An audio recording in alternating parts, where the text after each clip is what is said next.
Y'all know I take a little time out, and y'all know I'm gonna do like 5 of them at one time today. It's your man Rico, the opinionist. I'm back. Just enjoying the weather today. I just thought I'd give me a little walk on this beautiful Saturday. Whew, it's just June 21st. Second day of summer. A lot of activities going on around this area. Yeah, y'all, I have some videos to catch up on. I know there's some topics that happened last week and week before last, but I still want to share my thoughts on them if that's okay. Y'all continue to like, share, and subscribe. I appreciate you. I'm up to like 762 subscribers. We're going to get there, and I appreciate you. So let me go ahead and kick it off. This is not going to be a long one, but for those of you who show up to listen live, I appreciate you already in advance. Did y'all see this week when Steve Harvey hosted some kind of, I guess, men's conference with that 100 Black Men of America, 100 Black Men of America organization? I've always asked, what's the purpose of that organization? What's the purpose of a lot of these so-called black organizations as relates to actual political and economic progress in the black community or with the black race in America? Yeah, I have to question the NAACP, Urban League, black fraternities and sororities, 100 Black Men of America. It just all these black organizations and black people are still on the bottom of the totem pole when it comes to public policy and economics. These are supposed to be the buffer class, no, the overseer class. And that's not a positive, but they're supposed to be out front speaking on behalf of black people. But they seem to speak against everything that black people want, such as reparations, such as anti-hate crime bills. They don't ever come to the forefront for that. The only time these black organizations come to the forefront is when they want to kiss the asses of the white supremacist system, of the members. And then Malcolm X told us about these particular organizations, and he also told us about Negro entertainers like a Steve Harvey. And if you go back and just go on YouTube, Malcolm X spoke to us eloquently about how this country, this power structure will, when they want to talk about serious topics to black people, they send out their clowns, their entertainers, their comedians, their singers, their dancers. They don't send they talk to our comedians, our entertainers, our dancers. They don't talk to people like who think like Malcolm X or Marcus Garvey or Chairman Fred Hampton or Dr. Frances Cress Welsing or Dr. Julia Hare or they don't talk to black men and women like that. They go straight to the boule bourgeois black class. And I'm kind of over it. I'm sick of them. They love to say they're speaking for black people. They don't. What they do is they speak for themselves as separate groups. They speak for themselves to get jobs under white supremacy, to maintain their little positions that they have. And they don't want to ruin it by speaking about issues that actually are important to black Americans. Steve Harvey, I already told you, when Monique had him on the show and she was pressing him about integrity and dignity over dollars, and he said the same shit to Kamala Harris. Now, she was the guest. And all I'm saying, let you know there's something wrong with these dudes. These 100 Black Men of America, they made up of black Greeks and black gays, right? Most of them. Who's this right here? Hey, not that's fine. What's good? Saying, hey, what's up? So, that whole organization is made up of bourgeois blacks. They don't have a connection to what's going on with the masses of black people. They don't seem to have that. Let's see. And so they don't have this connection. All they know is to get that dollar off the backs of black pain and black hurt. Al Sharpton, all of them. So anyway, and I'm not just blowing smoke. I'm telling y'all the truth. Any one of them can tell you, but they're not gonna be truthful if you ask them. So he was sitting there with them. He talked to Kamala Harris, and he made the same statement he made to Monique when they're talking about reparations. Yo, Monique, we got to move differently. We black out here. We can't go in and ask for stuff. We know we can't do this as black peoples.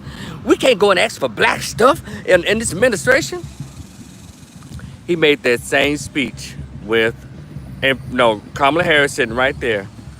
He said the same thing, like as if he was admonishing black people. He said to black folks, he's always talking smart. I don't know who made him the king of black people or representative spokesperson for blacks. Because he can't even run his own household between that little loose wife of his, that little loose daughter of his. He can't run his whole household. So who told him he had the voice of black people?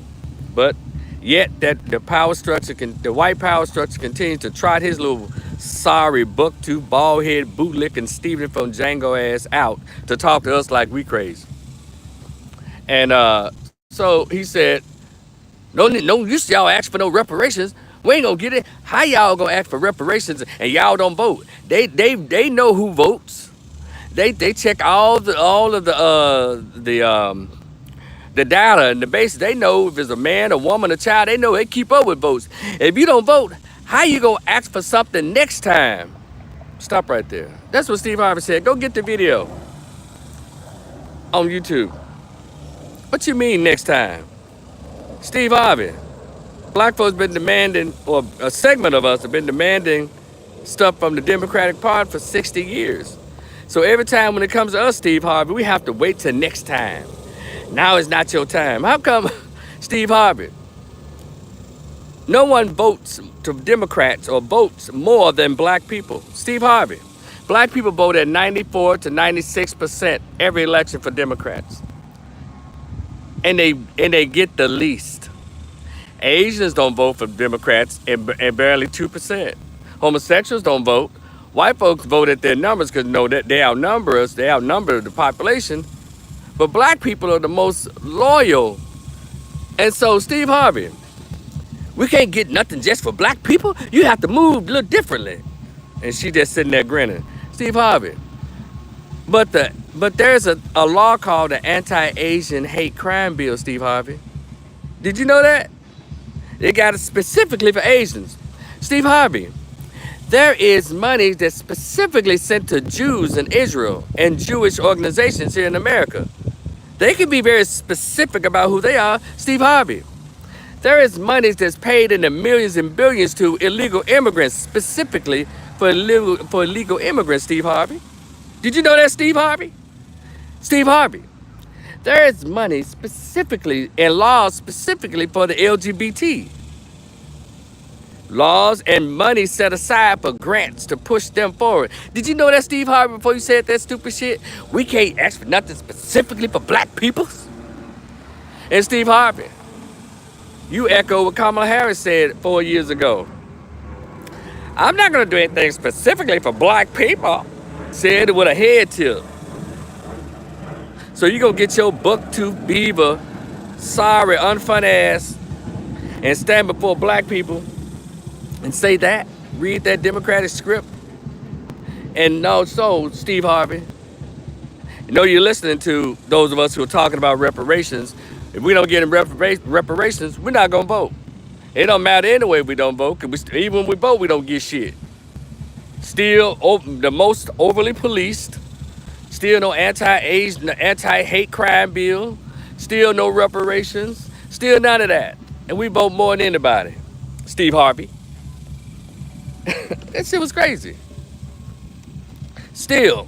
So, you've been listening, and y'all been listening to Brother Jason Black. Shout out to the Black Channel, Professor Black Truth. Shout out to the Moment of Truth. Shout out to TD Media. Shout out to Kwame Brown. Shout out to all the men and women, Judge Joe Brown, Dana with the data.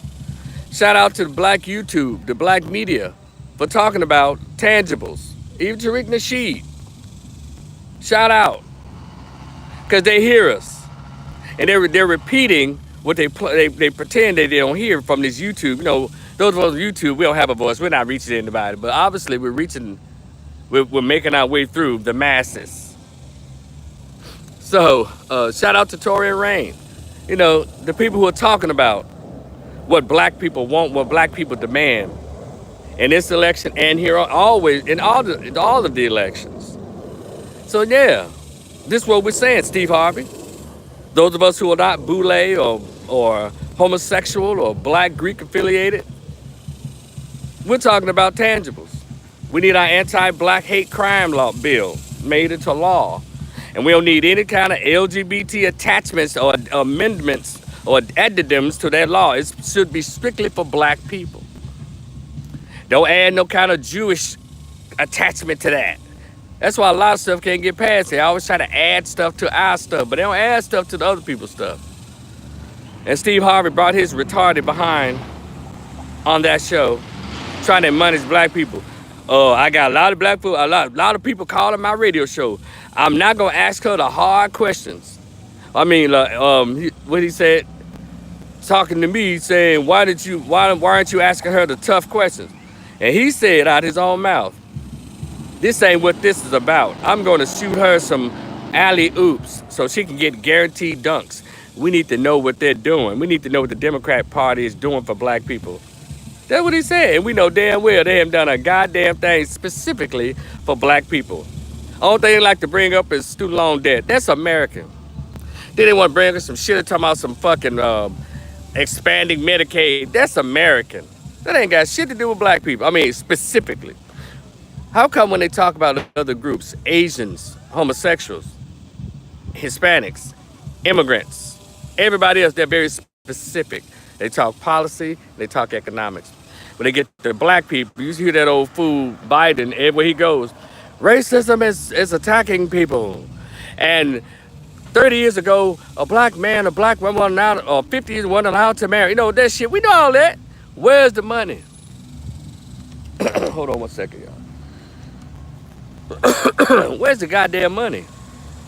They don't ever talk money with us. They always talking emotionalism and symbolism.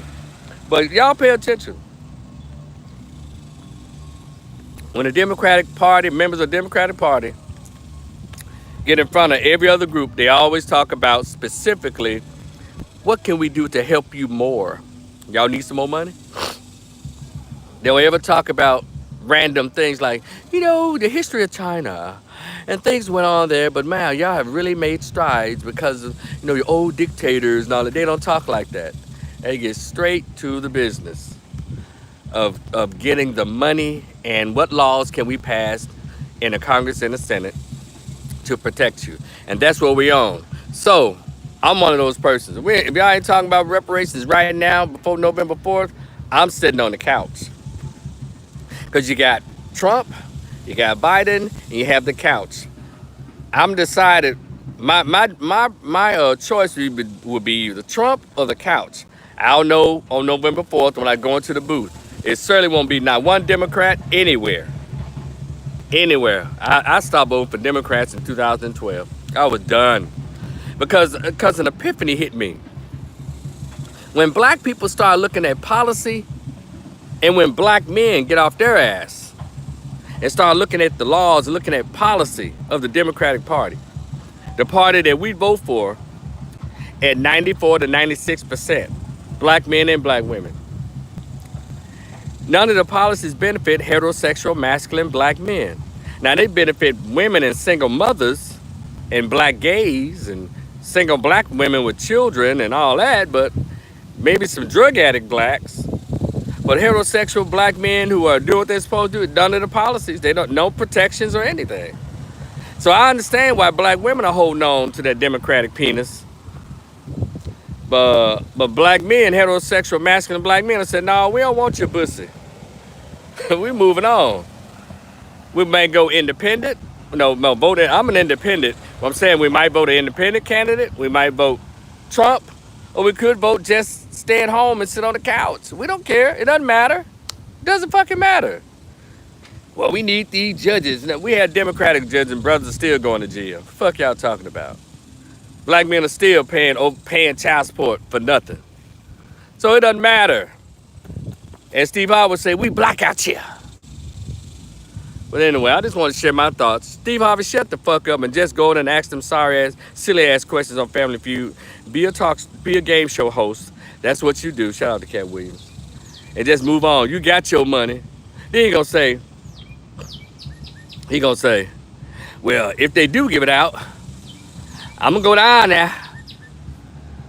Why's he always got to talk like some kind of southern dirt farmer? Maybe because he has the IQ of a turtle. I'm sorry, a turtle shell. Maybe because he's a little lowly educated, lowbrow, sorry Kona Negro that that stepped on other black comedians and stepped on other black entertainers so he can get his piece of the pie in the entertainment world. He's a man of no integrity. He's a sorry piece of crap. Disrespectful mother lover. But I digress. It's your man Rico the Opinionist. Hold on one second. Let me see what y'all writing on here. All right, who's that? Joshua Freeman. Blacks should be given their reparation. Indians got their own reservation. Blacks got freedom, as if that wasn't already a right. Exactly. Let's see. Okay, shout out to Joshua. Now I'll see y'all later. I'm gonna go live again. One this time I'm gonna put the yard stream up so we can talk. But right now, y'all continue stay on this channel all throughout the day. I'm gonna put up like 2 or 3 more videos, and I'll talk to y'all later. Peace.